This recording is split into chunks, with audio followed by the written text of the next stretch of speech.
Well, good morning, everyone, or good afternoon, depending on where you are. I'm Annette Oltmans, founder and CEO of the MEND Project.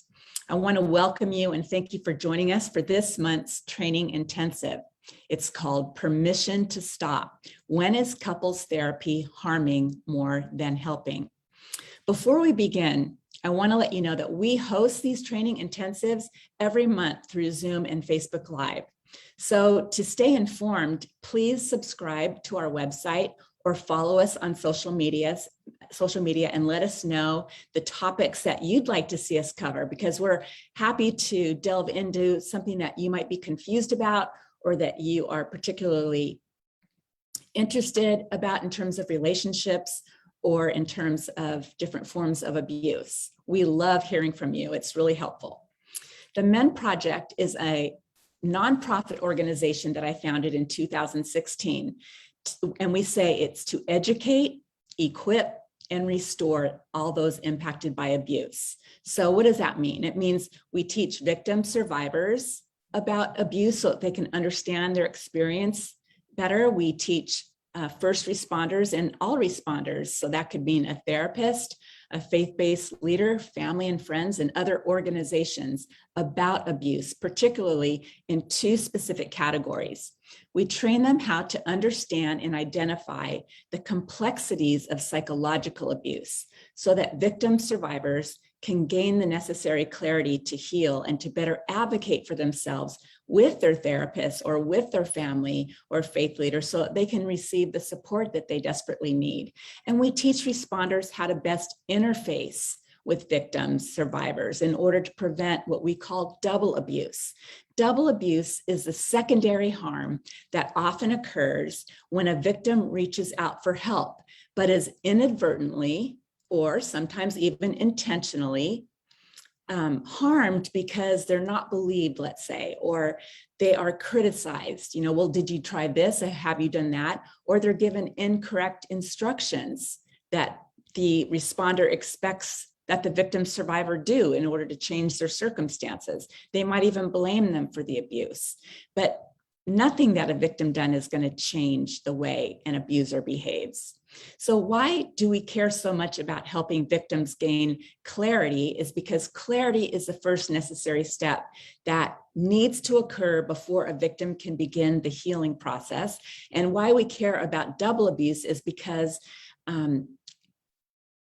double abuse significantly exacerbates a victim's trauma, anxiety, or trauma. And victims are usually dealing with post-traumatic stress or other forms of high anxiety or depression and other serious ailments because of the ongoing stress. So today, I'm excited to speak to you about couples counseling. Earlier this year, we did a training intensive on couples therapy and why it is contraindicated if there is any abuse in the relationship. And so I want to start this training today by saying that couples therapy is contraindicated. However, if you are in the early process of couples therapy, or if you haven't yet determined whether your relationship is really abusive, you just recognize it as toxic or destructive, I think that this intensive will help you gain clarity on the dynamics and what you need to look out for. The prior intensive that I did on couples therapy, you can find on our Facebook page and all of our prior intensives. I encourage you to take a look because it has a lot of valuable information that I won't be going into today. So today I'm going to focus on the types of things that may alert you that couples therapy is counterproductive and possibly causing more harm. What are the red flags for therapists or for pastors who are counseling a couple or other first responders to notice? And the red flags for clients to pay attention to that will clearly indicate when couples counseling should be stopped and where the couple can be better served by individual counseling. Couples therapy is an area where we see far too many victims of abuse experiencing additional unnecessary harm. We want to help you make better decisions about continuing in couples therapy and knowing when to stop. So I need to say, disclosure, I am not a psychologist. I am a survivor, and I went through years of couples counseling, and that you can hear a little bit about in that prior intensive. I'm a content creator, and I've been conducting qualitative research for years by interviewing hundreds of victims, hundreds of therapists, and hundreds of pastors, as well as researching academic work regarding abuse and the related trauma. For the purpose of our time together, I will refer to those who cause harm as abusers and those who have experienced harm as victims or survivors. There will be a lot of helpful content that you may want to write down. So take a moment to quickly grab a piece of paper and a pencil or pen to take notes if you're interested. Excuse me 1 second. Okay, so first, I'm going to address counseling from the perspective of the counselor, the therapist, or the faith leader. Are you the counselor, therapist, or pastor who is meeting with a couple in a difficult or toxic relationship? The therapeutic relationship can be a very powerful one. The therapist is in the seat of perceived knowledge. The clients perceive you as being knowledgeable and being a person of authority. And those who place their trust in counselors have a reasonable expectation that they will be better because they have seen them.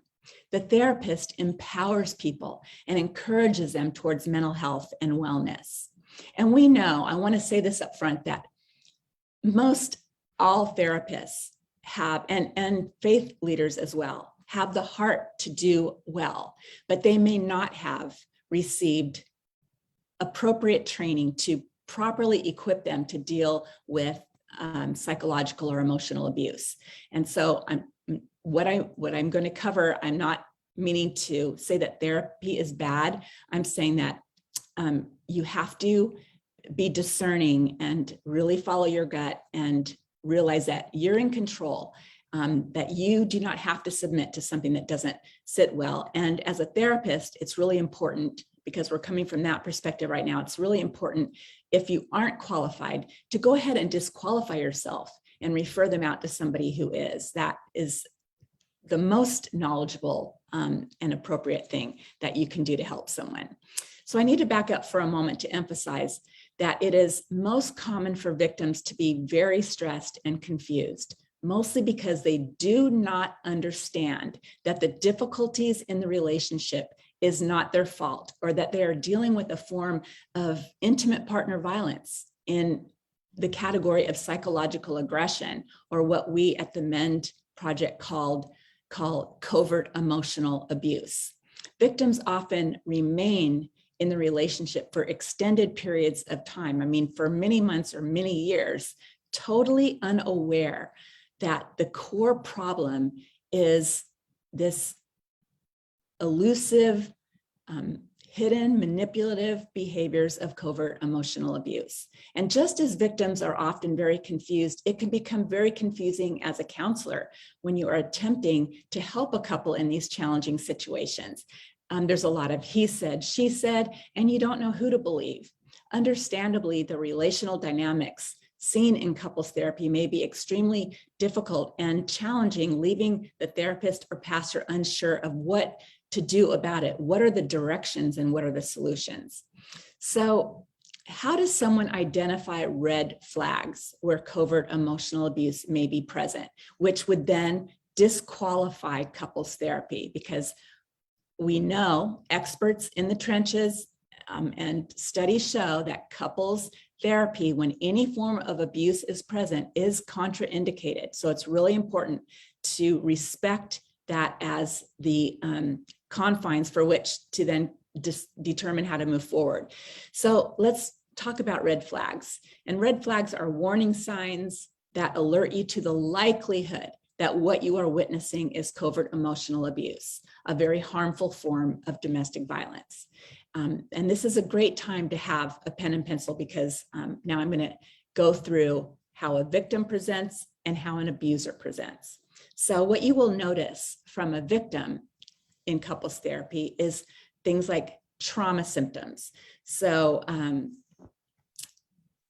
when trauma symptoms are present, those symptoms are evidentiary information telling you that what you likely have before you is abuse, because trauma doesn't just happen from hurt feelings. It happens from damage. It happens from destructive behavior that's undermining and minimizing and so many other behaviors, which I hope you will go to our website and look at all the covert emotionally abusive terms and definitions. They're really helpful. And it's important to know those terms and definitions in order to be able to recognize these patterns. So a victim of ongoing mental or physical abuse often develops post-traumatic stress disorder, yet victims rarely know they have it. So it's essential to, if you see the signs of trauma, it could be in the form of, well, I'll go into that, but it's important to have a proper evaluation by a qualified professional once you suspect post-traumatic stress. So victims with PTSD commonly display signs of hypervigilance, or defined another way, it's a flash forward, meaning there's an anticipatory fear coming from enhanced sensory sensitivity. So they are fearing that they're going to be traumatized again, and you're going to see this hypervigilance and know that, more likely than a flashback, you're going to witness their fear of what we call a flash forward. Their thinking becomes fragmented and their communication may be somewhat disorganized. So it might be that you ask them, well, what started the argument? And the victim won't be able to remember the beginning. And covert emotional abuse has a lot of crazy making behaviors. And so they are being stonewalled, and they're, what's the word I'm trying to say, sideswiped, or I can't think of the word I'm trying to say, but they are caught off guard and surprised, which causes them to have this sort of temporary amnesia and not be able to remember the origin. The argument took so many twists and turns, and they have a hard time organizing their communication to express what actually happened, which is challenging for you as a therapist. But it's really important to recognize these signs, because cognitively victims suffer, and they may even have physical ailments, because post-traumatic stress causes a lot of physical ailments, and the ongoing stress and confusion causes their body to begin to deteriorate and their immune system to become compromised. A victim may likely challenge the therapist, or display a mistrust for the therapist. And that is because they are so looking for alignment and support because of how they've been so undermined, that anything differing from that, anything that is creating a mutual responsibility, is going to generate a visceral reaction. They will often exhibit a lack of clarity, or the ability to recall, like I said, an argument, or to even recall what you talked about the last time that you were in therapy. So you will notice that, and they are going to be a little more frazzled and appear a little more unstable, and than what you will see on the opposite side. So it's also important to consider the lens of how he or she may be presenting the fight, flight, freeze, or appease involuntary reaction. Because of recurring trauma, victims have verbally or physically reacted at some point, and maybe they've reacted violently to the abuse. And I just want to emphasize that, all trauma responses are involuntary for the most part. And I really get annoyed when I hear therapists and law enforcement and in the legal system, they say, well, they're both abusive. There's really, the statistics show that there is almost always only one abuser, but the other person might be reactive. And that is not coming from the same mindset as the belief system that makes up an abuser. So it should be treated very differently. Okay, I want to scroll up just for a minute here. The abuser will show no trauma symptoms. they will be calm, cool, and collected. But they may be sabotaging the conversation. So you'll see signs of, not the trauma signs, but you'll see signs where they may derail the conversation. And a victim is more willing to blame themselves. So they might say, well, maybe I was mean, and they're willing to find fault within themselves. At least in the early stages of them understanding what's happening. Once they really grasp that they're dealing with a very destructive person, they're much less willing to self-blame. But while they're in that codependent state, they're going to be willing to self-blame, and the abuser is going to blame the spouse. So it's going to be two very different. Or the abuser might take fault in a small area. Well, I'm sorry about that. But you'll see that they just keep repeating the behavior, so their apology isn't sincere. It's sort of just to stall the consequences. Okay, so a victim will try to understand the spouse, but the spouse, the abuser, will not try to understand the victim. And the victim will be very giving. So they will have this endless capacity to provide for, to give. It might be affection, it might be physical affection, massage, a shoulder massage. It could be coming in, multiple different ways, but the abuser is going to be more entitled. They expect to be treated in a preferential way. They expect double standards. So what applies to the abuser and the privileges that the abuser gets doesn't apply to the victim. It could be the abuser, if it's a male, buys an expensive toy, and the victim, if it's a female, has really strict budget constraints. Okay, the victim will be empathetic, but not always. So these are not absolutes, but you're likely to see empathy from the victim unless they fully are now grasping that this person is very destructive and they're not in a confused state. They're trying to hone in on and identify these destructive behaviors. But usually in the beginning, and for years even, the victim is trying to reach the abuser through empathy and connection. And that's what you're going to see. Now, the abuser will have a lack of spousal empathy, but they will be focusing on their own faulty or distorted feelings. So you won't see that reciprocity. And the victim will not be managing their image, trying to appear and look controlled and in a certain way. They're more willing to be completely authentic. And in contrast, the abuser will manage their image. They will try to really appear calm and collected, and they will do multiple things that makes it very confusing to make them appear to be a good person. And usually that includes false accusations, where they just throw a landmine that then the victim has to explain why that didn't happen. And the victim is now placed on the hot seat, and it derails the therapeutic process of trying to uncover what is actually happening. And it's very difficult. Therapists have a hard time realizing that the person sitting before you is lying straight to your face, but that is exactly what happens. False accusations are a very common methodology for abusers. So the victim will maintain partnership belief system. And that means that they're advocating not only for themselves, but for the relationship. But the abuser maintains an abusive belief system, one that powers over, that controls, that minimizes their spouse.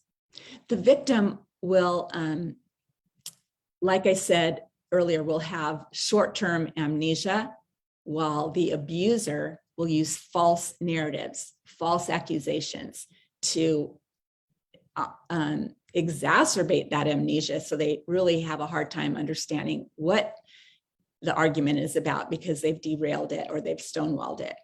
The victim is willing to be authentic, and the affect of the abuser will not match the words. So what does that mean? So for example, you might see the abuser say, well, I'm sorry about that, honey, but it doesn't have the depth of emotion that the harm. So if the harm is extreme that was done, the depth of emotion does not match the damage that was done. It's not deeply authentic. The affect doesn't match.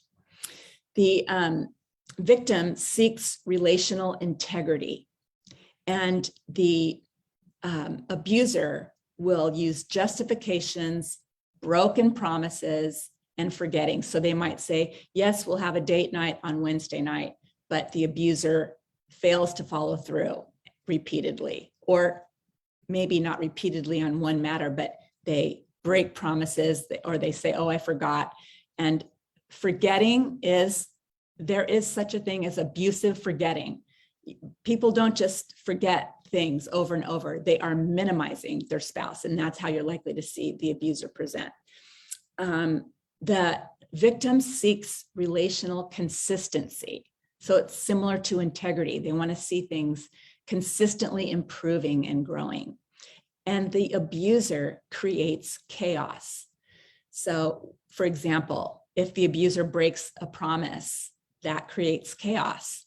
If the abuser is aggressive, that creates chaos. If the abuser is avoidant and uses a silent treatment, that creates chaos. The victim is compassionate, and the abuser is punishing and retaliatory, passive aggressive, and those sorts of things. So when a therapist or pastor sees things like I just mentioned, it should be taken seriously and addressed immediately.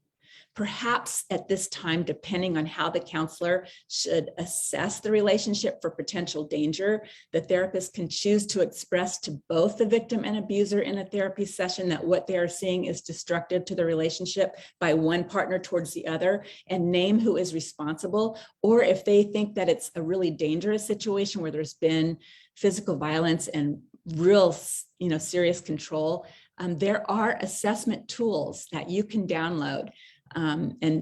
Maybe we can include it in the notes or something, because there is an assessment tool that will help you determine the risk factor for domestic homicide, for example, because whenever boundaries are set or a person separates or things of that nature, it can heighten the abuse. But if it's solely emotional abuse, it might heighten the emotional abuse, but it also has the opportunity to serve as a real catalyst for change. So you have to be in tune with your responsibility to assess the situation.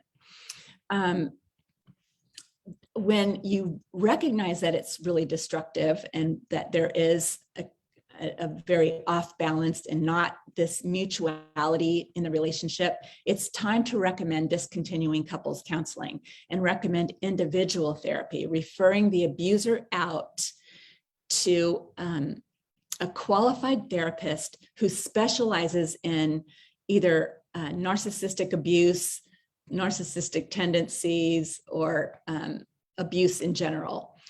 The therapist must determine whether it's more helpful to the victim to use the phrase domestic violence, solely to the victim or to both partners. It's not always a good idea to say this is abuse. If the victim is so codependent and so in denial that they aren't ready to receive it, we would call that over confronting. They're not ready to hear that yet. But if the victim is really seeking validation, this has been going on, and I don't know what this is, but he or she keeps doing this, it's important to name it to be abuse, because that is what it is. And it's important to use proper terms because it's essential that we align with the victim. The abuser is not being harmed by the victim is being harmed by the abuser. And so the alignment must be with the victim and considering the trauma. Okay, let's see, let me find my notes here.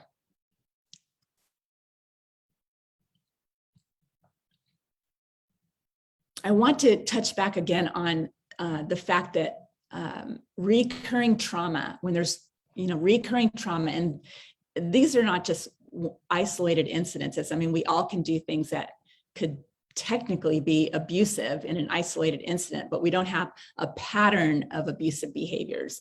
And so when there is recurring trauma, victims can respond in a reactive way that might be considered technically abusive if like a police officer were to assess the situation or something. But I just really want to emphasize that it's important to not categorize the victim as abusive. It's okay to say that's really not an appropriate way to respond, but I understand how frustrating this kind of behavior is, because this behavior over here is destructive.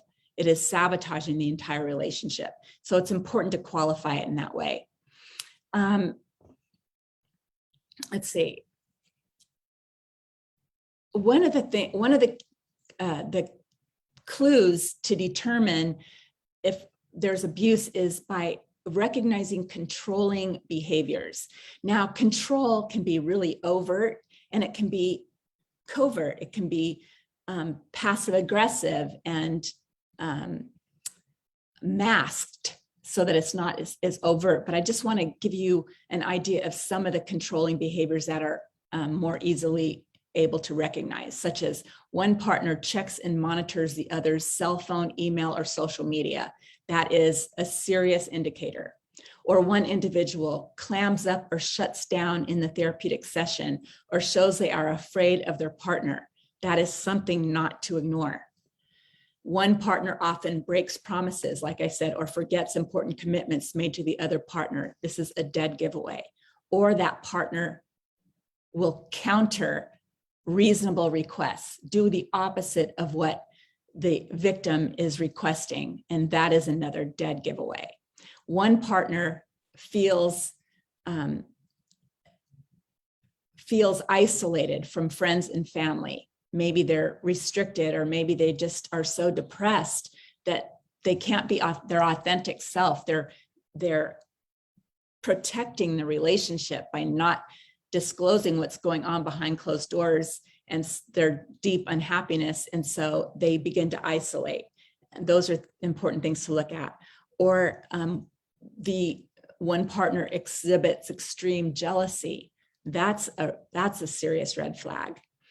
Or one partner feels guilt for the problems in the relationship. That's a sign of codependency. Or one partner is pressuring the other to have sex with them without having an authentic emotional connection. Or one partner belittles or jokes about the other partner. Yes, joking can be abusive. A healthy joke is when both parties can laugh at the situation, or everyone in the room can laugh, but it's not at one person's expense. Abusers tend to make a joke at the expense of their partner. And it's really something that the therapist should not support in any way. And one partner acts out aggressively or avoidantly, like I said before, by using the silent treatment. These chaotic responses are a sign. Now, not all aggressive, not aggressive, that's not what I meant to say. Right now, I just want to say that not all raging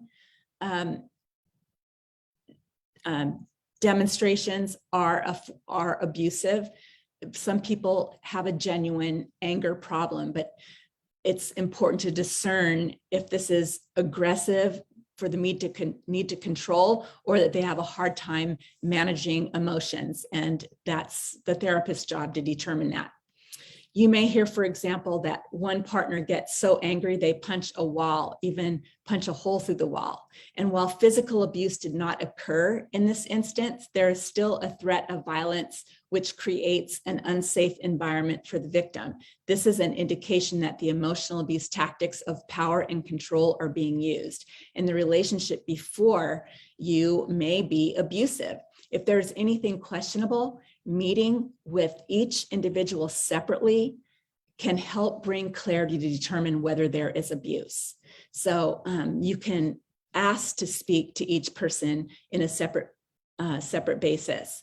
But overt controlling behaviors are not always the disposition of the abusers. Abusers operate from 4 pillars: a faulty belief system, entitlement, and image management. And then when, well, let's just focus on 3 for this, on the 4th in a minute. So a faulty belief system, image management. I talked a little bit about entitlement. I talked a little bit about image management, and a faulty belief system. That is something like, if it's a male abuser, that would be something like patriarchy, really believing that there is a hierarchical system that families need to operate by. That can foster abuse. Certain cultural beliefs can foster abuse. They believe that this is the way things need to be and that there is no other way. It is embedded deep within their upbringing and their psyche. And that is the biggest challenge with abusers, is that you're not addressing, it's important to not address their feelings, but to unpack their faulty belief systems. That is like a key component. And entitlement goes along with that. And image management, it's a little more difficult to witness, but once, or to see, but once you recognize it, it's these are the 3 key components. Now, when double abuse happens, that's when the victim, like I mentioned earlier, reaches out for help and they're not believed. That's when this 4th pillar of abuse comes into play. You will see others give preferential treatment to perpetrators of abuse. So it's that preferential treatment based on a person's proximity to the social circle or proximity in a work environment. If there's a case of sexual harassment, taking the side of the perpetrator, things of that nature. Okay, so victims of emotional or physical abuse are not reacting out of the same mindsets. In fact, they are usually empaths, which is one reason they are so confused and remain in the relationship for extended periods of time, not understanding the sources of toxicity in the relationship. They are codependents. They don't understand that the other person is not just simply getting upset. They're operating from an entirely different worldview. And an empath has a hard time understanding that. They think everyone is empathic. So that narcissistic tendency of the abuser or full-blown narcissism is hard for the victim to recognize. They think there's something that they could actually do to make the relationship better when there's really nothing they can do to change an abusive mindset. That is solely up to the abuser, and there's very little that victims can do. And statistics show, frankly, that even with a lot of therapy and help, only 3 to 11% of abusers actually do the hard work of change, because it takes a lot of work and a lot of time. So typically the victim may truly believe there is something he or she can do, like I said, and they are less concerned with maintaining an image. They're more concerned with preserving the relationship, even to the healthy point of forsaking themselves in order to understand their spouse. So you see those codependency sides. Let's see. So what I want to do is move forward to recommending couples therapy protocol. So when you are interfacing with 2 people and you're not really sure what is going on, I recommend that in the first session, you might get an indication. Let's say you get a phone call from one of them and you're clearly in tune with the fact that there's likely covert abuse going on, something very sinister. You can tell by the clarity that the victim has by placing that call. But sometimes the perpetrator calls first because they want to control therapy and they request to see the therapist alone at first.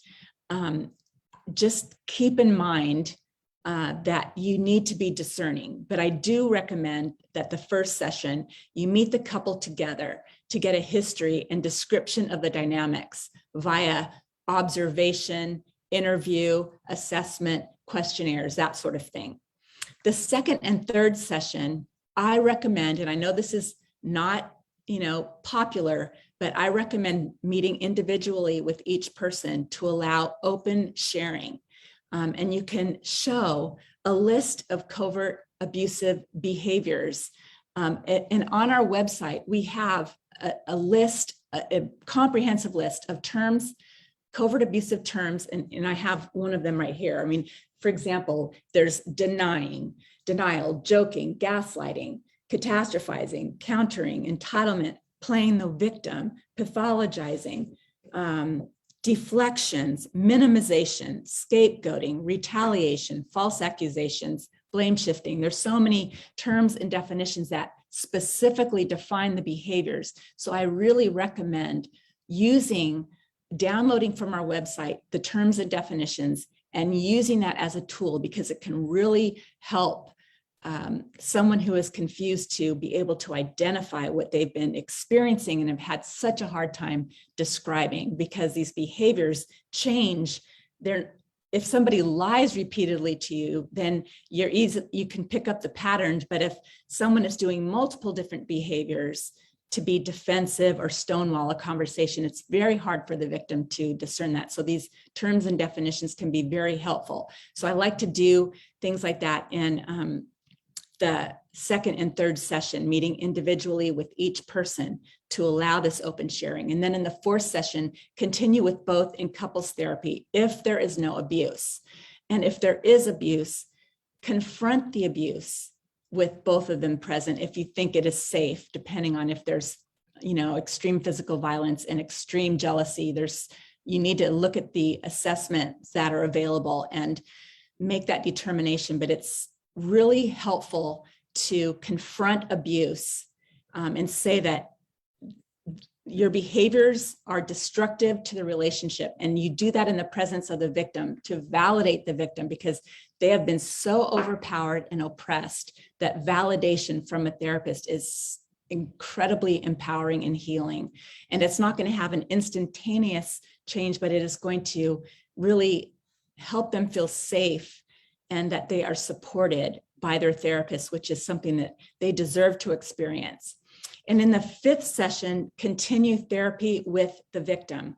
You might feel more qualified to deal with the narcissistic person than you are with a codependent person, but at least initially for a time, it's important to continue therapy with the victim so they don't feel abandoned, and so that the abuser can't misportray the situation like, well, my partner got fired by the therapist. You want to protect, because remember, image management is something that the abuser uses in public and in private. And so you want to protect against that. I want to make a note regarding the recommendation for the fourth session of confronting abuse. How do I say this?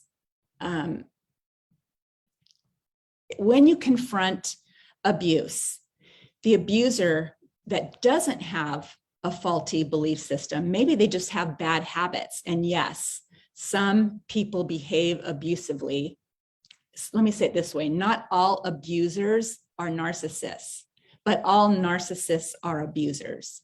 So for those that are not narcissistic or on the spectrum, if they're just bad habits that they've learned, like they didn't have a family where they processed their emotions, and they're very willing to grow and to self-examine, they're willing to tolerate their own defenses and admit fault and make immediate corrections and make reparations. If they have that mindset, then it will bring that out and you can start that process.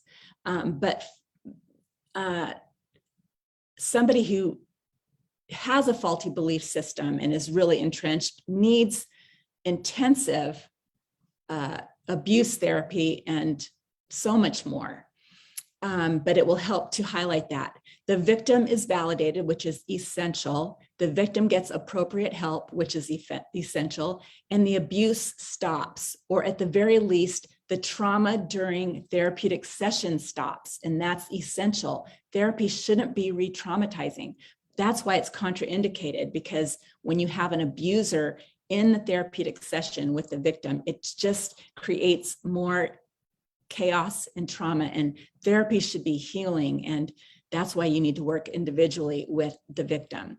So therapists who confront the abuser and stop therapy may choose to meet with either the victim or the abuser, depending on the area of expertise, which I said, but I just really want to encourage you to stay with the victim and take your time to locate an expert trauma therapist if that's not your specialty, because they need to be with someone who specializes in trauma. Okay, so let's move on to the therapy goals for the victim.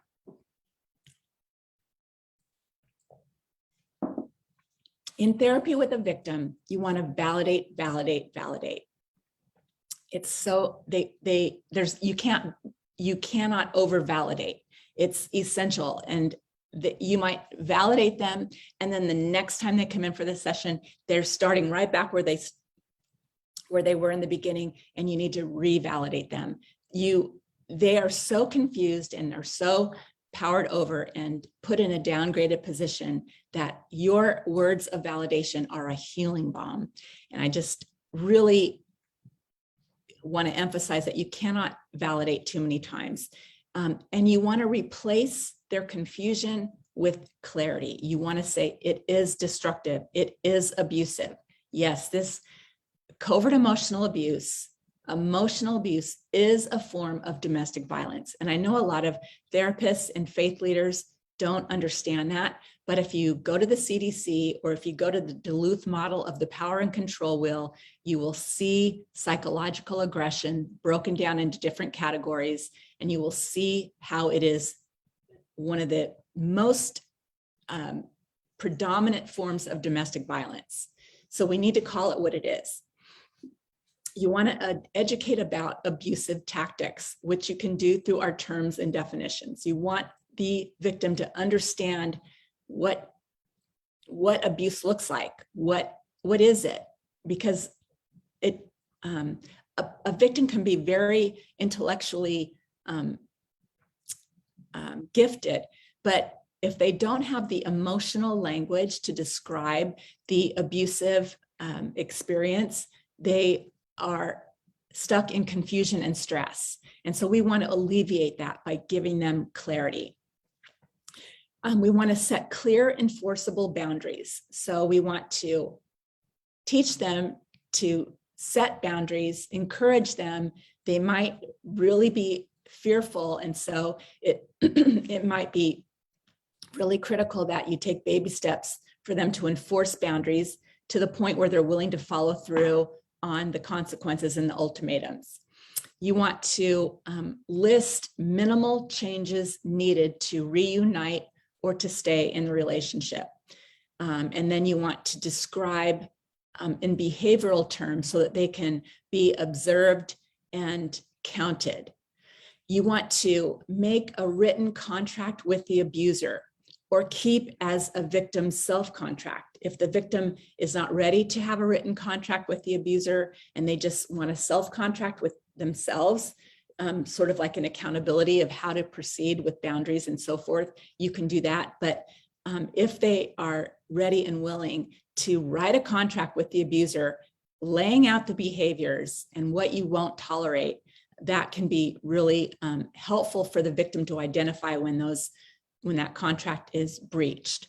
And you want to observe the presence or the absence of these behaviors. And you want to maintain boundaries based on the behavior. And you want to develop a strong sense of self. You want to address codependency, which is, can be a lengthy process. And I really encourage therapists to encourage their victim clients to participate in personal empowerment programs that are available through domestic violence agencies or Jill, what is it called that Saddleback started? Celebrate Recovery. Thank you. Celebrate Recovery deals with hurts and your hangups, and a lot of codependency is in there that gets addressed. Things like that that will complement therapy are really helpful. And you want to address trauma and post-traumatic stress. So it may be that it's required to do EMDR or other trauma modalities.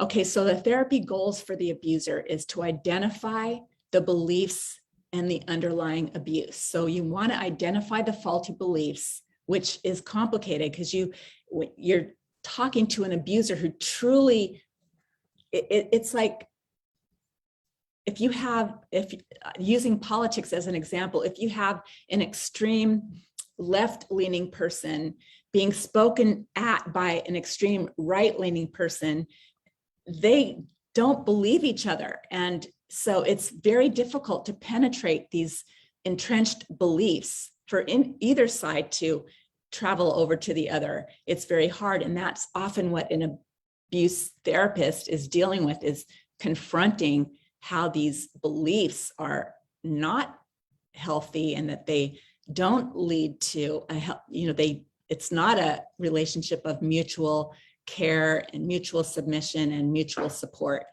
And so that's a lengthy process. You want to identify the specific behaviors, just as you do with a victim. You want to use the terms and definitions so that the abuser can actually see what they are doing, because a lot of it is denial and a lot of it is just they're not necessarily knowing that they are stonewalling. They don't know what that word means. And so you describe it to them. You show them how a healthy conflict resolution should look and how they are operating under an entirely different mindset. You want to have them own the behaviors and beliefs, and you want to have them change those behaviors. That's the goal, is to change the behavior. So you are supporting them in their efforts to change, but you are not colluding with them as they are sabotaging that. You want to confront that. And a lot of therapists don't want to confront, but it's really important. And then you want them to repent you want them to recognize when they slip or fall backslide, and you want them to repent of that. You want them to apologize, and it's essential that they make reparations comparable to the harm done and recommit to change. Do whatever it takes to maintain new beliefs and behaviors. Gosh, I'm running out of time. Let me just see how much I have to go here. Let me go faster.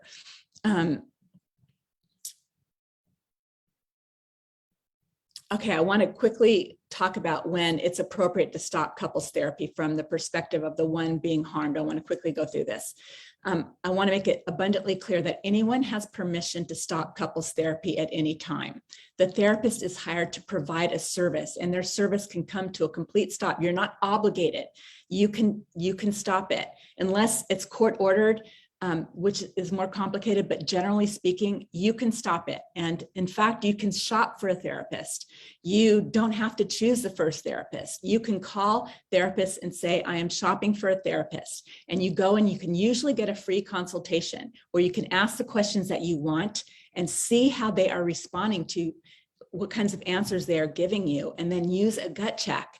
And I really encourage that you interview multiple therapists to really help you choose the person that best suits you, and to help you recognize your own red flags in terms of how they answer you, in terms of their qualifications, in terms of how they seem to respond to their policies and procedures about certain things. So you can shop for a therapist. And figuring out whether or not couples therapy is a good thing may be difficult for a victim. However, there are some things that may help make that decision, which a victim can be on the lookout for, things that they may be feeling or experiencing in couples therapy that will help them decide whether it's time to stop. So the first would be that abuse, if the therapist treats abuse as a relationship problem, I want to make it abundantly clear. Abuse is not a problem of mutual responsibility. Abuse is a choice. It might be a mistake, but it's not an accident, and it's never the victim's fault. So the problem is the beliefs and attitudes of the destructive partner. And when it is treated as a relationship problem, as a mutual problem, then the victim is unnecessarily, the victim is treated as though they carry some burden of the responsibility. And that is traumatizing, and it's wrong. And so that should not happen. I would step out of couples therapy if the therapist is trying to say, well, if you would do this more, then that person wouldn't do that. No, that is not. Abuse needs to be stopped. No other relationship problems can be addressed until abuse is stopped. So why is abuse treated as a relationship problem? A common professional approach to couples therapy that causes harm to a victim is the concept of this mutual responsibility. And it can be a 50-50 responsibility, a 100% responsibility, or an 80-20 concept. But any concept of shared responsibility inevitably directs the focus on the victim's shortcomings, no matter how small they may be. And this misguided approach will cause the abuser to focus on the victim's shortcomings, even if it's considered to be only 10% of the problem. That will be considered to be 100% of the problem from the abuser's point of view. So it is destructive. It is professionally not recommended. And I just want to highlight that.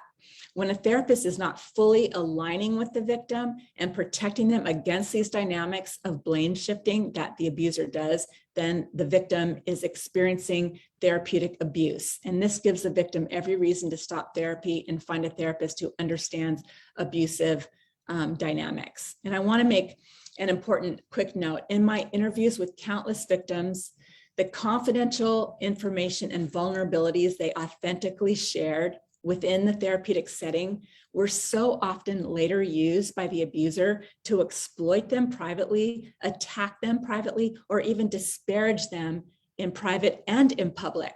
So couples therapy cannot be safe if it is shared with an unsafe partner. Another common dynamic that takes place in couples therapy is that the therapist prioritizes the abuser as much as the victim. This is how they are trained. It's everyone needs compassion and treatment, but there can be no level of neutrality when abuse is present. We are talking about hurting the abuser's feelings, but harming the victim with trauma. So there cannot be neutrality.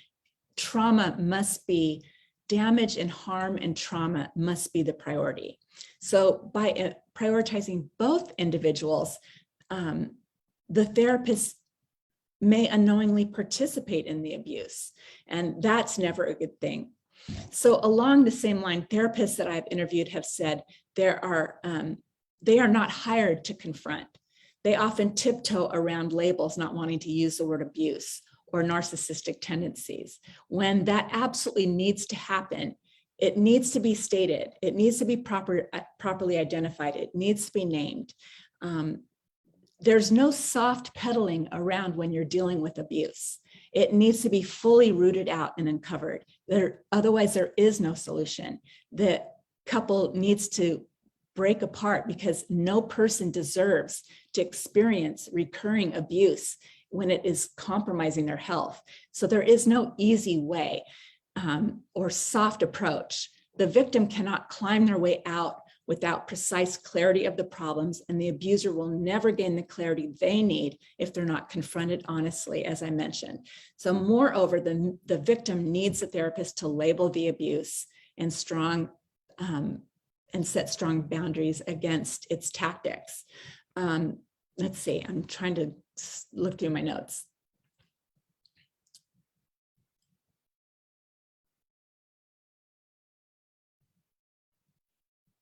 Okay, if a victim leaves therapy and abuse is heightened post-therapy, or if that victim vulnerability shared in therapy, the vulnerability is later used against them, the victim has every right to stop couples therapy. So you may not identify it as abusive, but if they are being retaliated against, if their partner is demonstrating that they're not safe, if they're not using a safe container around their therapeutic sessions, then I would stop couples therapy. I would work on myself and not involve my partner. Therapists often fail to recognize that the victim has been working much harder on the relationship than the abuser, and the victim is weary and broken down, needing unwavering support. But when the therapist fears the abuser will leave therapy, if they're confronted and wonders who's going to care for the abuser if that happens, instead of focusing on the victim's well-being is compromised. It's when a victim has been working so hard on a relationship, it's essential for the therapist to place responsibility where it belongs on the abuser and require that the abuser step up and take ownership of their part of their, all that they're doing that is damaging the relationship. And that is a very uncomfortable position for the abuser to be in, to be confronting and uncovering. It's most of them don't want to endure that, and they just say, forget it. So it's just essential to know that that's critical. And I know I have 2 minutes. So the other thing is that alignment with therapists attempting to provide a safe place for both people in couples therapy. It really undermines the whole atmosphere. The alignment needs to be strictly with the victim. If they do otherwise, it's a form of double abuse. And they need to, like I said before, there needs to be unwavering validation, because that is what victims desperately need. They're usually have these prolonged periods of stress and confusion, which we call trauma states. And that needs to be unwound. That needs to be supported. They need to be held and loved and cared for and completely aligned with. Double abuse also occurs when the therapist is not properly trained to recognize abuse, especially covert emotional abuse, which are all those confusing behaviors. And so this is particularly true when individuals do not understand that they are in an abusive relationship.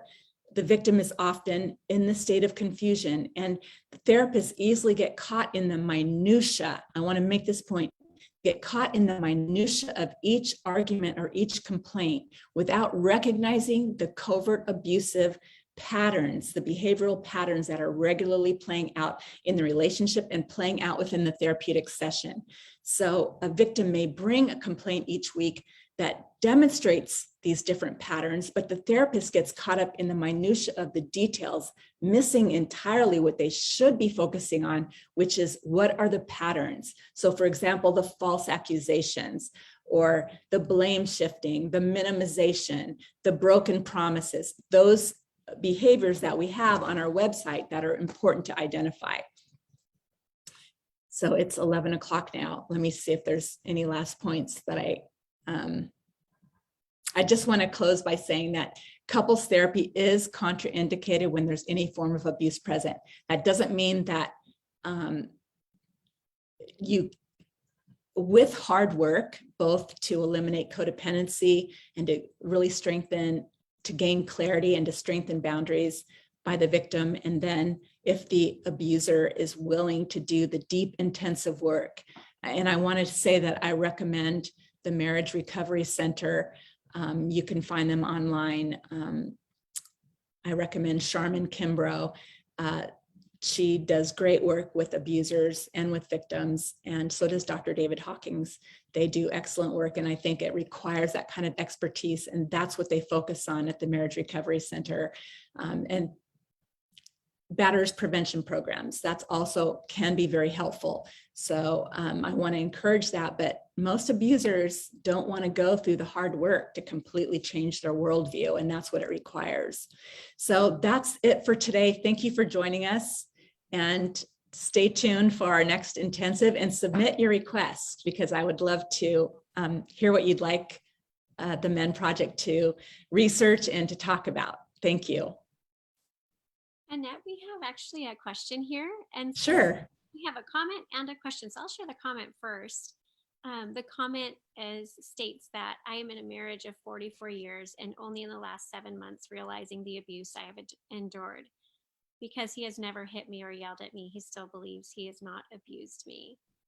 And I just want to validate that that is all too common. It's so sad that the hidden forms of abuse and emotional abuse are not more readily accepted or known to be a form of domestic violence. But that does not mean that it isn't. It is a form of domestic violence. And I'm so happy that you have that clarity now. I really encourage you to use the tools on our website to gain greater clarity and to read materials. And there's a book by Patricia Evans called The Verbally Abusive Relationship. That's a good starting point to help you. I would do all that I can, and I would reach out to a domestic violence agency and take a personal empowerment program. It's a 10-week class, and it can really help give you strength. And there's also a podcast I can recommend. It's called Flying Free, and it's mostly not, I can't say that mostly. There's you can join groups, or you can just listen to the podcast, and they address the process of gaining your autonomy back, gaining your power back. And it's really healing. So I recommend that as a starting point. Great. And we have a question. One question here. How do you know when the individuals are ready to return together to couples therapy? Well, that's a good question. It cannot be in a short period of time, because it takes, like I mentioned, the political example of going from a left-leaning to a right-leaning, there's a great distance that needs to be traveled. Now, experts say that it takes an abuser approximately 2 years to change. And I can attest to that. My husband was a covert emotional abuser, and it took intensive therapy and a 3-year separation for me to see enough where I would then slowly start on a reconciliation process and re-enter couples therapy. Actually, I never really re-entered couples therapy. I would communicate with his therapist via email and say, this is what happened this week, so that the therapist would confront that, because it's really about confronting the abusive behaviors. And most often, when those behaviors have stopped, then the other problems in the relationship go away. They're so minor compared to the abuse. So it's really dealing with the trauma and the reactions and the resiliency of the victim at that later point. And hopefully the victim is more contained and can manage that. But if they can't, it's not appropriate. And an abuser shouldn't be going through the process of learning to not be an abuser in a couples therapy environment. That's something that needs to be really worked out themselves. So I would say when reparations, if they have a backslide, if they make meaningful and substantial reparations to compensate for the harm done, if they take full ownership, and if you see these tangible forms of progress, then it may be appropriate to re-enter couples therapy. I hope that answers. Yeah, that's it for questions.